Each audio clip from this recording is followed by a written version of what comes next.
Na história da humanidade, o mundo sempre esteve em constante mudança. Na geopolítica, não seria diferente. Ao longo da história, países vieram e se foram, deixando suas marcas e seus legados para as gerações futuras. Aqui falaremos apenas 7 desses países que desapareceram. Não serão citados países que mudaram de governo ou que mudaram de nome, apenas países que literalmente sumiram do mapa ao decorrer dos anos, citando suas histórias e seus legados. Antes do vídeo começar, já quero pedir para você deixar o seu like para ajudar o canal, se inscreva para fazer a comunidade crescer, ative o sininho das notificações e siga a página oficial no Instagram que está aqui na descrição. Sem mais delongas, comecemos! O Reino do Tibete foi um estado que existiu na atual região autônoma do Tibete. O reino foi fundado logo após a queda da China imperial e era regido como uma monarquia teocrática absoluta, de 1912 a 1959. Um fato curioso é que os reis eram chamados de Dalai Lama e não eram escolhidos por hereditariedade, mas sim por espiritualidade, já que, de acordo com a crença budista tradicional, sempre que um rei falecia, sua alma reencarnava em uma criança que nascia naquela mesma época. Essa criança geralmente se encontrava na aldeia da região para onde a cabeça do rei estava apontada no momento de sua morte. O último rei foi Tenzin Gyatso, que reinou desde seus 15 anos de idade. Logo no início de seu reinado, o reino vivia em uma crise diplomática com a recém-proclamada China Popular. Em 1959, após fracassadas tentativas de pacificação e a militarização das fronteiras, o Tibete foi invadido pelo exército comunista e o Dalai Lama e seus conselheiros tiveram que fugir do país. Hoje em dia, o Dalai Lama luta pela desocupação chinesa de seu país e a sobrevivência da população e costumes tibetanos, que é muito subjugado pelos chineses. O governo do Tibete no exílio não é reconhecido por nenhum país do mundo, mas é respeitado como um movimento para os direitos humanos. A República Rio-Grandense, ou República Farroupilha, foi uma república que existiu no que hoje é o estado do Rio Grande do Sul.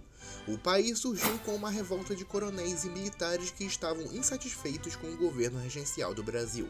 Por isso, declararam uma república com sede em Piratini no ano de 1835. Essa foi a chamada Revolução Farroupilha, que tinha como objetivo no início apenas de unir outras províncias para derrubar o governo imperial. A república durou por 10 anos, tendo como seu principal líder o militar Bento Gonçalves, que foi presidente durante a maior parte da existência do país. E mesmo com um poderoso exército e apoio popular, o país foi bastante instável e sofria constantes ataques do exército imperial. Não era reconhecido por nenhum país do mundo além do Uruguai e mudou sua capital diversas vezes fugindo do exército imperial. O império reconquistou o país em 1845, tornando-se novamente uma província. Hoje em dia, a memória da República Rio-Grandense é muito presente na cultura popular do Sul. Muitos movimentos regionalistas usam a Revolução Farroupilha como símbolo de identidade cultural. Inclusive, o movimento O Sul é Meu País usa a memória da República como motivação para a independência do Sul do resto do Brasil. Militâncias à parte, a República Rio-Grandense é sem dúvida alguma um símbolo e resistência do povo gaúcho até hoje. A República da Gran Colômbia foi um estado que abrangeu as atuais Colômbia, Venezuela, Equador e Panamá. O país foi fundado por Simón Bolívar, que liderou as tropas que conquistaram a independência da Espanha em 7 de agosto de 1819. O projeto era criar um grande estado que abrangesse toda a América Hispânica de forma unida. O país esteve muito unido durante a guerra contra a Espanha, mas no fim dos conflitos, as elites locais começaram a se rebelar contra o governo centralizado de Simón Bolívar. Com a morte do libertador, seus sucessores não souberam administrar o país, que se dividiu em 3. Hoje em dia, o Estado é visto apenas como um mecanismo para a independência da América Hispânica, e embora existam alguns que defendam a reunificação dos países, certo é que a extinta Gran Colômbia foi o mais perto que aconteceu do sonho de Simón Bolívar para uma América Latina unificada.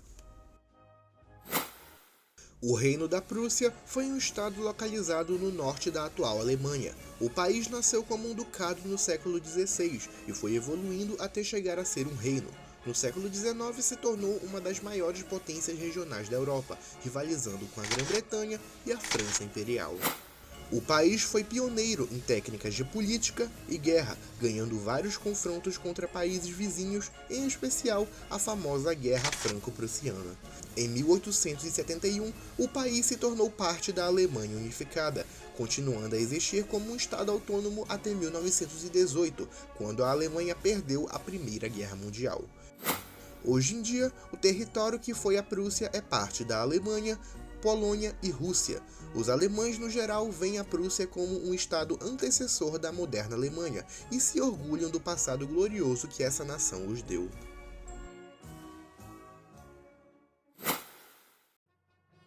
O Império Otomano, ou Turco-Otomano, foi um dos países mais longevos da história. Foi formado no final do século XI, quando pequenos sultanatos começaram a se unir sobre a coroa de Otomano I. Com o passar dos séculos, o Império conquistou a região dos Balcãs, norte da África, Oriente Médio e chegou a ter possessões na atual Indonésia. O poderoso império começou a rachar no século XIX, à medida que as potências europeias começavam a emergir e a tomar os territórios que antes estavam sob domínio turco. No século XX, o império controlava apenas a região da Anatólia e algumas partes da Arábia. A estacada final foi a derrota na Primeira Guerra Mundial. 4 anos depois, fez cair o império com o nascimento da moderna República da Turquia. O Império foi o último califado do Islã reconhecido mundialmente. Hoje em dia é visto como o ponto de maior extensão do povo turco, fazendo deles um povo respeitado e temido por grande parte da Europa e oeste da Ásia. A Iugoslávia, ou Jugoslávia, foi uma nação do leste europeu que abrangia as atuais Sérvia, Montenegro, Macedônia do Norte, Croácia e Eslovênia. O estado foi criado logo após a Primeira Guerra Mundial, unindo todos os países eslavos que estavam sob o domínio dos impérios austro-húngaro e otomano. Apesar de terem sido uma única nação, dentro do país os povos sempre tiveram diferenças culturais, religiosas e ideológicas. Na década de 80, os conflitos começaram e muitas guerras eclodiram pela independência dos países.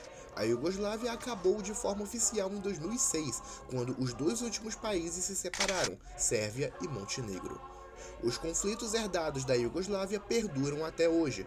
As guerras do Kosovo, da Voivodina e os conflitos internos em cada país da região são consequência direta e indireta da velha Iugoslávia. Hoje em dia não existe um movimento para a reunificação, já que os povos eslavos têm muitas diferenças no geral até hoje.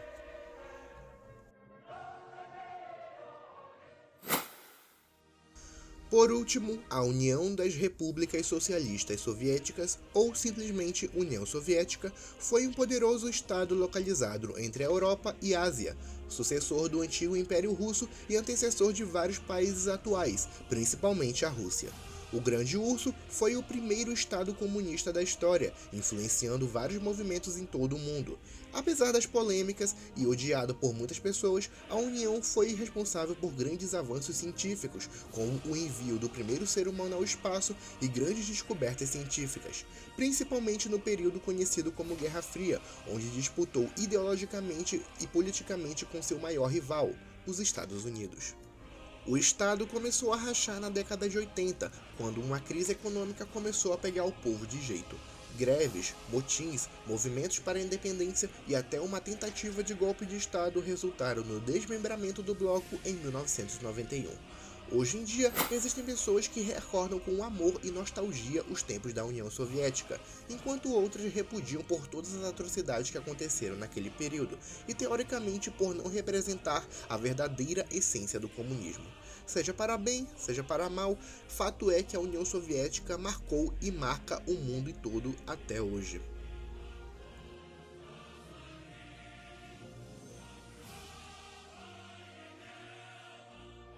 E é isso, pessoal. Lembrando que para ajudar o canal a crescer, é importante que você se inscreva, clique no gostei, compartilhe com seus amigos que gostam do assunto e comentem se acham que faltou citar alguma coisa. Sem mais delongas, me despeço e tchau!